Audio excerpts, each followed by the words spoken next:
Hello everyone, and welcome back to the Bellum show. Today some women have decided to leave the kitchen and join us for a special episode on women's rights. Please welcome two women from very different backgrounds, Miss Lucy Ackerman and Eva Dunstan. Hello ladies, thank you for joining us this afternoon. Never a problem, dear. Thank you for having me. You're welcome. So Miss Ackerman, I hear you are a very privileged class. Indeed, I am.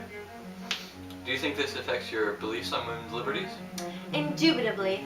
I live by 4 major virtues that all women should follow.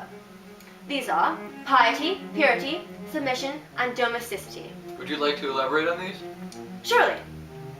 Piety is the belief that God and religion are important for women, especially since it doesn't affect our responsibilities at home. Purity is tied into this, since chastity is extremely important in order for us to be faithful to God. Submission means that we are always supposed to be listening to our husbands, since by God's appointment, men are superior to women. And lastly, but most importantly, we are supposed to be homemakers. We are in charge of every activity that occurs in the home, from cooking, cleaning, to tending the flowers. All of these ideas help me fulfill my duties as a woman. This is all due to the cult of domesticity. Oh, that's very interesting and a little old-fashioned. Miss Dunstan, do you have any ideas like these? I completely disagree. Although Miss Prissy over here may think that women belong in the home, I think that women belong in the work field. But why do you disagree so strongly? Well, I personally work in a factory. My family isn't wealthy or privileged like some other people. I had to begin working in the factory in order to make enough money so my children could eat. If I don't work, all of those womanly duties are completely irrelevant. And your husband agrees with this ludicrous ideas? Actually, yes, my husband is very supportive of my actions, since he knows that good will come of it. He knows that my paycheck is necessary for my family to survive. And why do I need my husband's approval? My sister isn't even married because she didn't want to be tied down to a man. Not married? What else is there to live for? I can't even imagine not being married. Why, and working in a dirty place like a factory. Who would take care of my garden? Well, not all of us are spoiled, pompous consorts. Ladies, please calm down. We're on live television. We'll be back in a moment. Next with us, we have a brilliant young woman who has dreams of inspiring the world, Miss Louisa May Alcott. Thank you. I'm honored to be here. Well, I think all of us here are anxious to know what your book is about. Can you tell us about it? Since I've only written the first draft of the novel, I'm unsure of what might change. But as of now, the story revolves around a quartet of sisters and how they discover love, life, and unfortunately loss. So is life. What was it like growing up for you and your family? My father grew up going to a small school, but he wanted to learn more. So during the course of his life, he traveled many places and traveled around the country rather frequently. I was born in Philadelphia, but by the time I turned 10, we had moved to a multitude of different places. What about schooling? Did you ever attend school? Not formally, no. But my father, being a scholar himself, was able to teach me, myself, and my sisters. Your father is a scholar. What did he study? He studies philosophy a lot. Well, I prefer reading and writing. All the brilliant minds he met, some philosophers, also had enormous libraries, out of which I read books and learned how to write. I remember one friend of father's, Mr. Emerson. I was practically in love with the man. He had the most magnificent library. I wrote about this time period in the first few chapters of Little Women. What do you hope Little Women will accomplish, or are you just writing for the sake of writing? I hope that young girls will seek to become more than they thought they could ever become. I also hope that my book will encourage people to stand strong for what they believe in, much like a good friend of mine did with her book. What book and which friend? I'm sure you've heard of her. She's known to Lincoln as the little woman that wrote the book who started the Great War.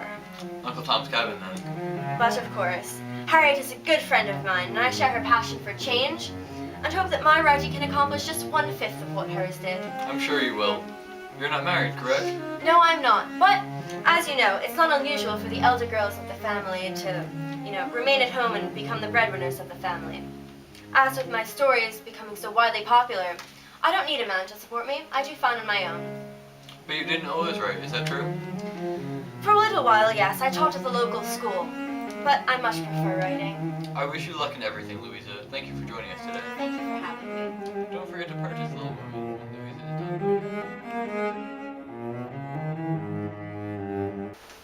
done. Our next guests on the show today are leaders from the recent Seneca Falls Convention, Frederick Douglass and Elizabeth Cady Stanton. So what brought you two, of very different origins, together to form this convention? Well, we are both oppressed classes, and I believe that if we stand together, we must create a movement. Precisely. Mr. Douglass has supported my beliefs that all Americans should have the privilege to vote. And I heard that you wrote a document, the Declaration of Sentiments, that express these beliefs? Yes, I did, and I modeled it after the Declaration of Independence. What exactly did you declare in this declaration?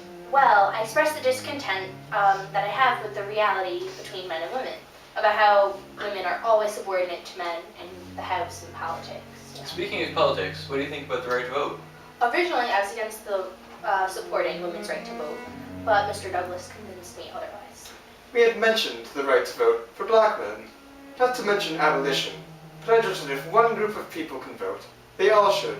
So I refused to agree unless all parties would attain the right to vote. Ah, so you think that everyone should have equal rights? Yes, everyone should be truly equal, with the same rights and responsibilities. Yes, women should no longer be secluded to the home as the atrocious cult of domesticity claims. We, along with everyone else in this country, should be free to do as we please. Race should also not play a factor in people's judgment, as I have learned that Mr. Douglass is more capable than many common white men, who have been oppressing both women and black for years. Let's see what the press had to say about this convention. The National Reformer reported that the convention forms an era in the progress of the age. That is wonderful. That's exactly the kind of reaction we want in having such a convention. We wish to make all of our oppressed masses realize that they can stand up to injustice. Yes, it is wonderful to know that we have begun a movement for all. The Oneida Whig said that this bolt is the most shocking and unnatural incident ever recorded in the history of womanity. If our ladies will insist on voting and legislating, where, gentlemen, where will our dinners and our elbows be? These ones must be of the cult of domesticity. It is amazing how they cling to the past and think that we women will always obey their every whim. In St. Louis, Missouri, the Daily Reveille praised that the flag of independence has been hoisted for the second time on this side of the Atlantic. And that is exactly what we want to hear. It is great to see our message get across. So there you have it. A new revolution of women's rights has erupted here on American soil, complete with the Declaration. We'll be back in a moment. So that concludes our show for today. We've seen that although not all women support women's rights, there is a definite change on the horizon. Many women are helping to change America through their revolutionary thoughts and actions. Louisa May Alcott, through her literature, hopes to inspire the masses. The Seneca Falls Convention inspires women to get involved with the advocacy for women's rights. Hopefully in the future, women will be considered equal citizens, similar to the abolitionist ideas of Frederick Douglass. See you next week on the Andy Bellum Show.